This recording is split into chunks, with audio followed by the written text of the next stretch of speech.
bem-vindos a mais um vídeo. Eu hoje vou fazer um vídeo sobre os livros que eu li em 2021, tal como eu prometi que ia fazer. Eu li 6 livros em 2021, quer dizer, tecnicamente foram 15 porque eu não consegui terminar. Eu comecei e descartei completamente porque não deu. Só para fazer assim uma contextualização, eu sempre fui uma pessoa que gostava muito de ler, sempre gostei de ler, sempre gostei muito de ficção e por volta de 2020 eu comecei a voltar a ter um bichinho para a leitura que tinha desaparecido por causa da faculdade, tipo, principalmente se vocês estiverem numa faculdade ou num curso que vos é exigido ler muito, a capacidade de ler por prazer tipo, parece que desaparece. E não sei, a carga de trabalho, a disponibilidade mental para ler parece que fica reduzida. Não sei, pelo menos foi comigo, a minha motivação para ler desapareceu por completo. Mas o que é que aconteceu? Eu, por volta de 2020, fui com o meu namorado à Feira do Livro, Marquês de Pombal, e basicamente o que é que aconteceu? A Catarina voltou a ter um interesse por livros, mas desta vez eu senti que eu estou a ficar mais crescida.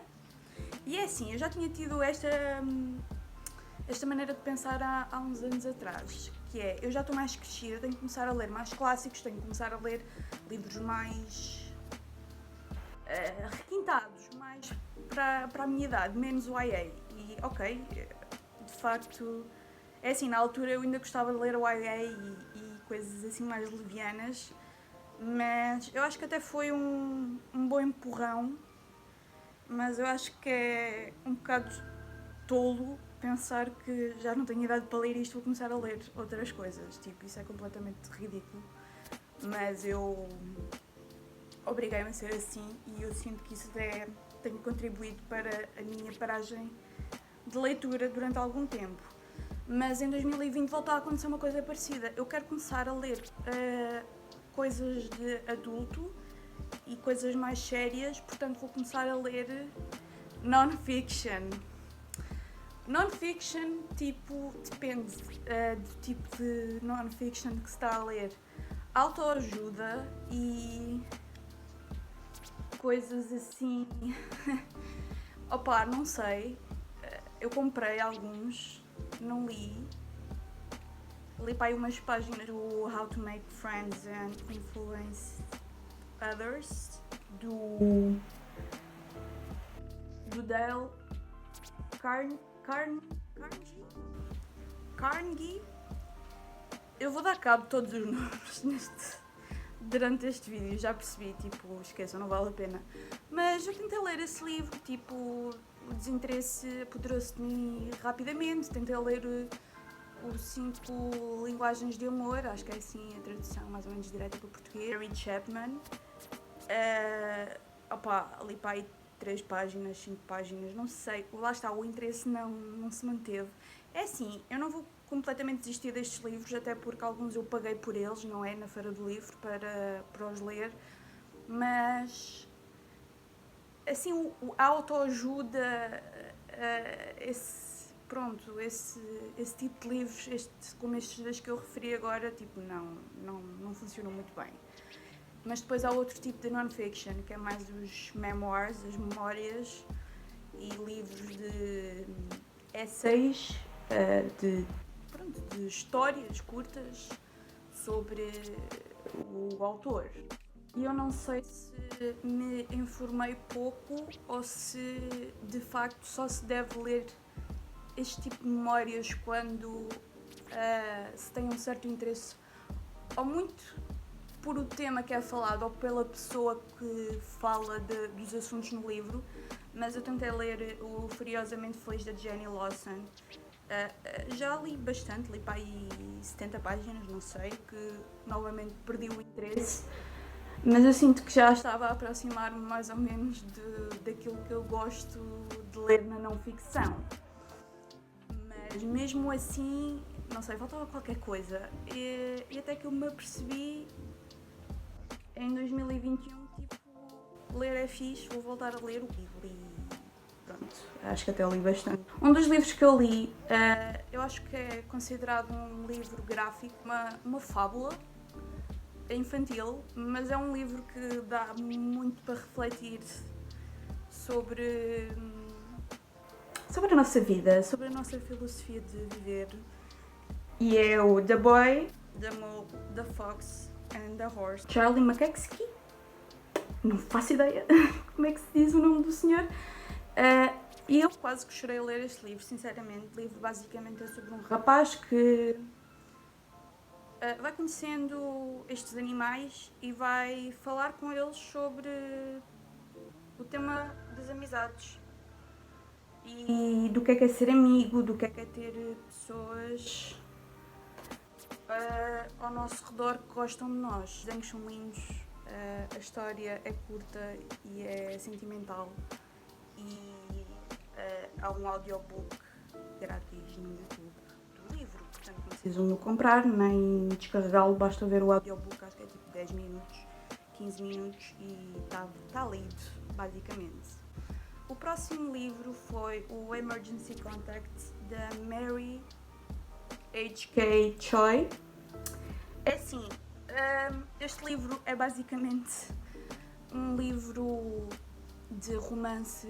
Não gostei do livro, não me cativou. Basicamente foi uma rapariga que conheceu um rapaz porque ele ia ter um ataque cardíaco, então ela tornou-se o emergency contact dele quando ela o levou ao hospital, e a partir daí eles começaram a falar por mensagens. E foi esse aspecto que me cativou no livro. Para além disso, a capa é linda. Acho que desperta interesse a qualquer pessoa que veja a capa. Mas as mensagens são engraçadas também, são interessantes, mas a história em si não é consistente, não tem nada de especial, não tem nada que se lhe diga. O próximo livro que eu li foi o Mr. Celery, da Sally Rooney. Foi o primeiro livro que eu li da Sally Rooney, que na verdade é uma novela, porque tem 33 páginas, é minúsculo. Eu não achei nada de especial, tipo, é assim, deu para começar a criar uma atmosfera e uma ligação com os personagens, mas se fosse de facto um novel, um romance, um livro completo, eu acho que tinha bastante potencial para isso, mas como é uma novela, eu achei que não era nada de especial, honestamente. Uma coisa boa para se ler, se sinceramente não se tem mais nada de jeito para se ler. Lê-se rapidamente e sinceramente é bom para aquelas pessoas que querem avançar com o desafio de leitura que se puseram a si mesmas. Sinceramente, a comparar com o Normal People, que eu ainda não acabei de ler, mas já comecei a ler, já li para aí 20%. O Normal People faz-nos sentir mais, lá está, a tal conexão com os personagens, porque há mais para ler, percebem? Se houvesse mais para ler neste livro, seria uma história bastante interessante, mas basicamente é sobre uma rapariga que começou a viver com o Nathan porque a mãe dela morreu e o pai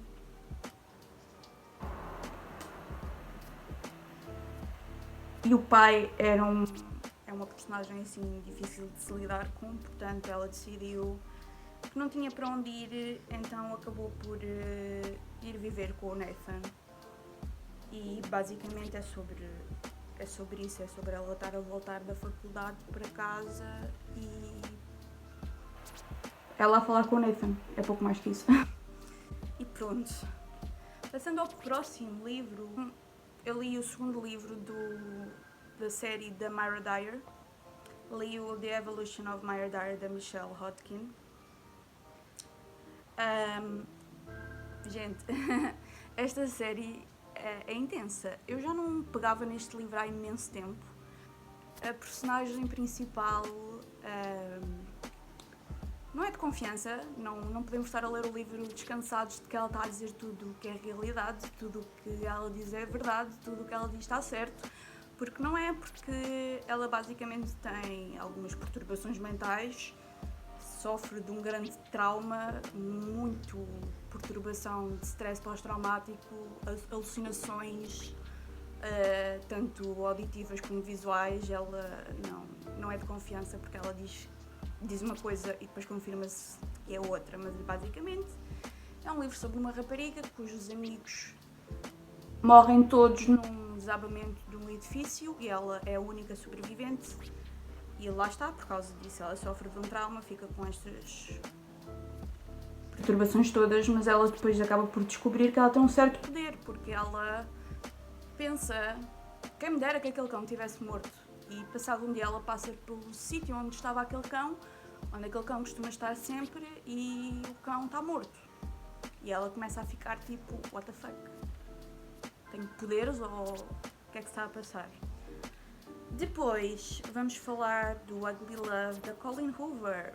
E basicamente o livro é sobre uma rapariga que vai viver com o irmão mais velho, que é piloto, e ele vive num prédio onde o seu melhor amigo vive ao lado dele, literalmente à frente do apartamento dele, e ele também é piloto. E é basicamente um romance entre a irmã deste rapaz com o seu melhor amigo. E durante o livro todo nós ficamos a compreender o porquê da relação deles os dois não poder ser uma relação séria entre namorado e namorada. Ficamos a perceber porque é que eles são só amigos coloridos, ficamos a perceber que eles querem mais do que isso, mas que não há qualquer coisa ali que os impede de serem namorados, porque o rapaz tem uns traumas. É explicado ao longo do livro, nós voltamos atrás para aí 6 anos para ver como é que ele era e o que é que aconteceu há 6 anos atrás para ele se ter tornado neste tipo de pessoa agora no presente. Chocou, não me fez chorar, não me fez nada, mas eu gostei da história, eu achei interessante e foi a primeira vez que eu li Smut. Portanto, até achei interessante, gostei, foi uma boa experiência. Depois a seguir fui ler o Credence da Penelope Douglas. Smut, we love fucking smut, we love erótica, ok? Este livro é estranho. Eu falava com as pessoas sobre este livro e as pessoas ficavam assim, porquê é que estás a ler isso? E eu não sei. Este livro é sobre uma rapariga cujos pais, o pai tinha cancro, I think, e portanto ele estava para morrer, estava com uma doença terminal, e a mãe ama-o muito, portanto eles os dois decidiram matar-se. A mãe matou-se pelo marido, porque ele também ia morrer, e o marido matou-se porque ele já estava para morrer anyway, portanto, fuck it, vou-me matar. Infelizmente este casal tem uma filha de 17 anos. Eles não têm irmãos, ou seja, não há tios, não há avós, não há ninguém para acolher esta rapariga quando os pais se matam. Portanto, ela fica sozinha até que, misteriosamente, recebe um telefonema de um senhor que aparentemente é o meio-irmão do pai. O tio convida a ir para a casa dele, passa a ser o cuidador principal dela até ela atingir a maioridade. Ela muda-se para a casa do tio, que é num sítio completamente diferente da Califórnia, que era onde ela vivia durante este tempo todo, e ela conhece também os seus primos. Meios primos. Meio tio. É tudo meio. Aqui não há ninguém cuja relação seja sangue com sangue. Portanto, o que é que acontece? A rapariga atinge os 18 anos, a maioridade, e ela envolve-se sexualmente com os primos e com o tio. E pronto, e é basicamente uma história de amor com estes 3 homens, até que ela decide ficar com um no final. Mas este livro é porco, tem muitos kinks, e é estranho, acima de tudo, porque há sexo com pessoas que, se formos bem a ver, não há qualquer tipo de relação, tanto genética como de... Ela não cresceu com aquelas pessoas, ela nunca tinha visto aquelas pessoas na sua vida, portanto não é assim tão estranho que ela se tenha envolvido sexualmente com eles. Mas ao mesmo tempo, ela envolveu-se sexualmente com 3 homens da mesma família. Portanto, ela rodou-os a todos, não é? E é interessante ver com quem é que ela acaba, com quem é que ela desenvolve uma grande paixão. E eu sei de quem é que eu sou time. Eu sou time tio, só para dizer. Mas pronto, os outros, um dos primos é completamente extrovertido, fala bastante com ela, tem interesse por ela, e o outro é um bicho do mato, não gosta de falar, ele não fala, ele é muito seletivo, não, vão descobrir porquê quando lerem o livro, porque é que ele tem essa seleção de ser mudo. E basicamente é isso. O próximo livro que eu li foi também da mesma autora, A Birthday Girl, que é basicamente um romance, again, controverso, entre uma rapariga e o pai do seu namorado. A rapariga conhece o homem numa ida ao cinema, ela foi ver uns filmes assim dos anos 80 que estavam a passar novamente no cinema da cidade dela. Ela foi lá, conheceu o senhor, ficou a gostar do senhor, mas infelizmente descobriu que o senhor era pai do namorado dela, então ela ficou fuck. E agora, o namorado dela é um bocado assim desleixado, e como eles estão a ter problemas de dinheiro, ela e o namorado tiveram que sair do apartamento deles e foram viver com o pai do namorado. E o resto é história. O próximo livro que eu li para aí em 5 horas, porque eu ouvi o audiobook, portanto foi num instante que eu li, que é o The Vegetarian, da Han King. Disse bem? Esta história, pronto, como o nome indica, é sobre uma mulher que decide virar vegetariana.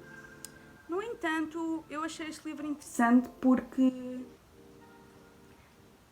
isto não é um livro sobre vegetarianismo, isto não é um livro sobre uma relação saudável com a comida, isto é um livro sobre anorexia, basicamente.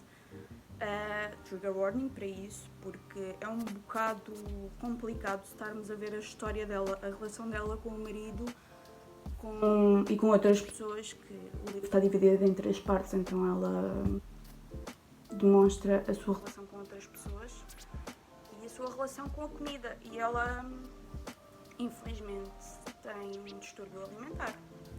O próximo livro que eu li foi o Milk and Honey, da Rupi Kaur, que é um livro de poemas. Eu decidi dar uma oportunidade à poesia, porque eu nunca tinha lido poesia e eu gostei bastante.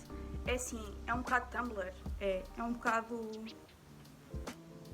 Teenage Depressed Girl, é uma beca, porque não sei, há alguns poemas que são um bocado tipo ok, you're depressed and Special Snowflake e coisas assim desse género. Mas em geral lê-se bastante bem, eu acho que é interessante. Novamente é daqueles livros bons para se querem completar um objetivo de leitura. Lê-se bué da rápido, portanto é fixe e tem umas ilustrações giras, dão boas status na minha opinião. Para continuar com esta corrente de poesia, eu li o Pillow Thoughts, da Courtney Peppernell. Também gostei bastante e gostei muito mais desta, porque ela está dividida com vários temas. Se estás a sentir solitário, lê estes poemas. Se estás a sentir triste, lê estes poemas. Se estás a sentir que tens saudades, lê estes poemas. Se estás a sentir que whatever, lê estes poemas. E eu acho que isso é muito mais interessante, porque nem tem que ser uma leitura contínua, basta ser uma leitura esporádica de quando se sente alguma coisa, vai-se ler esse assunto. Depois li um non-fiction de um tema que me interessa bastante, que é o feminismo, que é o Sejamos Todos Feministas, eu vou dar cabo deste nome, mas eu vou tentar lê-lo, Chimamanda Ngozi Adichie. Tentei. Na verdade li 2 livros dela, este foi o primeiro, é bastante curto, lê-se muito bem, acho que é uma boa introdução ao feminismo E se tu fores mulher, se tu fores homem, se tiveres interesse neste livro, eu acho que só te vai acrescentar ficar a conhecer a perspectiva de uma mulher negra sobre o tema. Portanto, é super curto, eu acho que vale imenso a pena ler-se. E eu achei bastante interessante. O segundo livro que eu li dela foi o... este nome, eu não vou conseguir dizer este nome. Deixem-me ver. Querida Igelwell, eu não faço ideia como é que isto se diz. Como mudar para o feminismo. Novamente da Chimamanda. Não vou voltar a repetir o nome dela, porque eu não sei. E este livro é uma carta a uma mãe que acabou, ou está grávida, ou acabou de dar à luz a uma rapariga. E basicamente a autora decidiu escrever uma carta.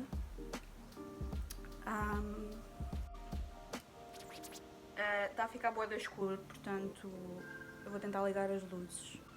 A senhora basicamente escreveu o livro para a amiga que ia ter a filha, e eu achei que é um livro bastante interessante para quem se quer introduzir neste mundo do feminismo, e eu acho que é bastante rereadable, dá para ler ao longo da vida, dá para refletir ao longo da vida sobre os temas que ela aborda lá, e eu sublinhei bastante, portanto eu gostei. Depois li o Things Have Gotten Worse Since We Last Spoke, do Eric La Roca, e isto é uma novela escrita sobre duas mulheres que se conhecem online durante os anos 2000 e que decidem criar uma certa amizade, começam a ser vulneráveis uma com a outra e começam a se conhecer melhor, e a partir daí surge uma relação de dominância e ela é bastante mais submissa a comparar com a outra, e acaba por se criar uma relação de se tu gostas de mim, faz isto. E pronto, e a partir daí há uma grande manipulação, há um grande controle de pensamentos e de ações bastante nojentas, e that's it. Tipo, eu gostei bastante, acho que se lê bem, acho que é interessante, mas é nojento. Depois li o Love is a Dog from Hell, do Charles Bukowski, e este foi o livro que eu não consegui ler até ao fim, because it was disgusting. Tipo, eu já tinha lido Bukowski anteriormente, li o Liege, mas a narrativa do Bukowski eu acho que é bastante mais interessante do que os poemas. Eu não gostei, eu tentei ler, li para aí 30%, desisti. DNF completamente, tipo, não sinto remorso, não vou voltar a pegar nele. Mas não sou pessoa para dizer para seguirem o que eu digo, tipo, tentem ler, se gostarem, boa, leiam. A recomendação deste livro veio de uma pessoa que o adorou, portanto, it just wasn't my thing, and that's okay. O Long Way Down, de Jason Reynolds, e isto é um livro sobre um assassino que está a descer um elevador, e ao longo dessa descida, dessa viagem de elevador, entram e saem pessoas, e ele começa a refletir no porquê dele ir matar aquela pessoa, começa a refletir sobre as pessoas que entram e saem no elevador, e o livro é escrito em prosa. Eu não gostei desse facto. Eu não achei que a prosa estivesse bem executada, também não sou especialista de todo, não percebo nada do assunto, mas eu não gostei da leitura, não gostei do pace, não gostei desse fator, porque a história eu acho que está interessante, eu acho que é interessante estar na cabeça do assassino e perceber aquilo que ele está a pensar e aquilo que ele quer fazer, mas eu acho que foi o tipo de escrita que eu não apreciei. Mas pronto, não se pode agradar a toda a gente, mas eu acho que é um gosto pessoal. Eu acho que se tentarem ler e se gostarem do tipo de escrita até vão gostar bastante da história, porque eu acho que é interessante o conceito de estarmos dentro da cabeça de um assassino. Terminar, eu li mais um livro de poesia, um livro novamente da Rupi Kaur, que é o The Sun and Her Flowers, e a única coisa que eu tenho a dizer é que é bastante no mesmo estilo que o Milk and Honey, mas eu acho que está mais crescido, acho que está mais desenvolvido, acho que está mais profundo, está menos infantil, está menos vendível, na minha opinião. Eu acho que o outro está muito frases de Tumblr, não é? E por causa disso eu acho que está escrito para ser vendido, está escrito para apelar e para ser o mais relatable à maior parte dos leitores daquele tipo de livros, daquele tipo de estilo de livros, e que por causa disso não tem o seu potencial. E eu acho que este alcançou o potencial da escritora, e eu acho que são ambos interessantes, ambos falam de sexualidade, de depressão, de daddy e mommy issues, tipo, vários tipos de coisas depressivas e fortes e pensamentos profundos que uma pessoa normalmente tem na sua cabeça, que não gosta de partilhar, ou então nem pensa que é relevante dizer este tipo de coisas em voz alta, mas vê-las escritas num poema faz-nos pensar que é na pá, tipo, eu penso da mesma maneira, ou eu já presenciei o mundo de uma maneira parecida, e eu acho que isso está interessante. Acho que este livro está bem construído do que o Milk and Honey. E pronto, terminei por aqui. Vou-me despedir